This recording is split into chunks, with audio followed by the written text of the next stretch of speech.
That is the case of the prosecution, my lord. Oh. Sellers, the last witness has alleged that your mother attacked her with an iron. Is that what happened? Well, my mother was provoked. Well, will you tell us when you arrived on the scene? About an hour later, I suppose. Mum was crying. It took some time to calm her down, and then she said I burned her. I burned her with the iron. She could have me arrested. Then she told me what had happened and showed me the dress. Great smears of strawberry jam across it. I just couldn't believe it. Did you see Caroline Wallis after that? No, she rang a few times, but I didn't want to know any more. I mean, I'd been fascinated by her, but she was too neurotic. I just couldn't cope with it. Now, the day when Miss Wallis went to see your mother, had you asked her to do that? No, I'd no idea she was going to turn up. Neither had my mother. We'd broken off, you see. Oh, could you describe that? I mean, how you broke off? Well, I realised I was just out of my depth, socially, financially. I mean, how was a girl like that going to come and live with me and my mother? Anyway, I told her that as far as I knew it was finished until she turned up at the shop that day. In other words, you broke off with Miss Wallis? That's right. How did she react? Well, she was none too pleased. She said I was silly to worry about money and that she had enough for both of us and she'd buy us a house. And she said that as a wedding present she'd give me £5,000 of my own and I could do what I liked with it. So it wouldn't be like I was coming to her for money. I said I just couldn't do that, and I don't know, she seemed to think it was all to do with my mother. Anyway, as far as I knew, that was the end of it until she turned up at the shop. Now, Mr. Sellers, when your wife left you, and then you got together for the picnic, whose idea was that? Oh, that was entirely different. That was my mother's idea. She knew she'd been difficult and she wanted to make it up. Was she sorry? Well, she was worried that I might go off and leave her on her own. I mean, I'd put up with a lot from her because, well, people put up with things from their mothers. Anyway, I did, but for Valerie, that was too much. I mean, I loved Valerie, and my mother forced her out. And she knew she'd better help get her back. Now, Mr. Sellers, can you describe for us what happened just before you went into the boat? Yes, I must get it right. At about 2, the sky clouded over, and Valerie said, "Thank you for a lovely picnic, but I think I should be going." Well, of course, that upset my mother, because she told me she'd get Valerie to come back to the flat with us. She said so she tried to get her to stay. She said she'd got this boat booked, and Valerie said, well, it's not really boating weather, but as long as the boat was booked, she'd chance it. And did she say, "You know I don't like the water"? I didn't hear her say that. Had you known previously that she had a phobia about water? No. Or did your mother know? Well, if she did, I don't know how she found out. So, would you say then, Mr. Sellers, that your wife went quite happily, no, I'll amend that, quite willingly into the boat? Well, we certainly didn't drag her. She never said she was afraid. Now, how long would you say you were in the boat before the difficulty arose? I'd say 10 minutes. What happened during that time? Well, it was fun. Everybody was singing. And what was the first sign of any difficulty? Well, Nigel started being silly, standing up and rocking the boat in rhythm with the song. Then there was thunder and lightning, pouring rain. It all seemed terribly sudden. I turned around and saw Valerie trying to get out of the boat and my mother trying to restrain her. And Valerie was saying, "Let me go," and Nigel still seemed to be rocking the boat as if he hadn't caught up with what was happening. Then I saw this man in the water trying to help her, and she was completely panicky, struggling and trying to get him under. I was afraid I might hit them with an oar, so I took about 3 strokes out, then turned the boat round and headed in again. So, when Mr. Warren testified that you seemed to be rowing away from the victim, you were in fact trying to avoid hitting her? That's right.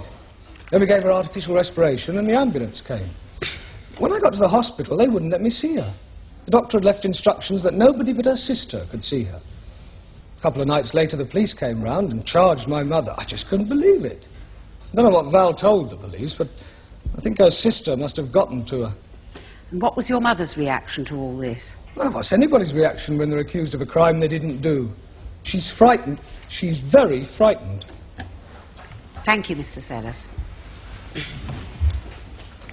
Mr. Sellers, you've testified that Caroline Wallis offered you the sum of £5,000. She says that your mother demanded it from her as a wedding gift. Well, Caroline offered me the money when I told her I wanted to break off with her. She says it was she who broke off the engagement. Well, that isn't the way I remember it. It was, of course, some time ago. Well, not that long. Have you had quite a few female friends, Mr. Sellers? Well, how many is quite a few? Did you ever have a girlfriend who had less money than you? My lord, this is a most irrelevant and improper question. Yes, I quite agree. And, Miss Flannery, I think you know it too. As your lordship pleases, I withdraw the question. About the dress, Mr. Sellers. You say you actually saw it smeared with jam?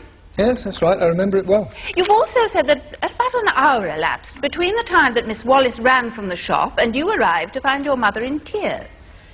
Did it occur to you that your mother might have smeared the dress with jam herself? No, it didn't occur to me. Is it possible? I don't think so. I know you don't think so. Is it physically possible? Well, yes, I suppose so. Thank you.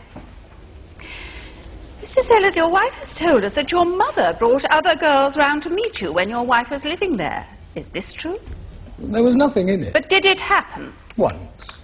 Your wife has also told the court that when she came in she was treated like a servant, and that you went along with that. Is that what happened? My lord, the prosecution is repeatedly attacking this witness who is not on trial and is not charged with any crime. The elements of the allegation are based on the relationship between Mr. Sellers, his mother, and his wife. I feel the incident is relevant. In this particular case, I'm inclined to hear any evidence that may help enlighten us. Please continue, Miss Flannery. Thank you, my lord. Do you remember the question, Mr. Sellers? Yes, I did behave the way she said I did. I felt angry at her. At your wife? Yes, it was irritating. She loved the whole Cinderella thing. She thrived on it. And she never wanted to get to the ball. I wanted her to show some spirit, talk back, yell, scream, do something. You admit that your mother mistreated Valerie? Well, of course she did.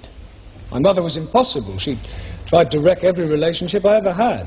She is possessive and she is eccentric, but all that's a very long way from attempted murder. Now, your sister-in-law has told the court that Mrs. Sellers turned up at our house with a black eye. Oh, yes. Can you tell us how it happened? Well, I'm afraid I did it. Your wife has said that your mother did it. My mother? No. It was an accident, but I did it. It was the same afternoon as the tea party. Val and my mother finally had a two-way fight.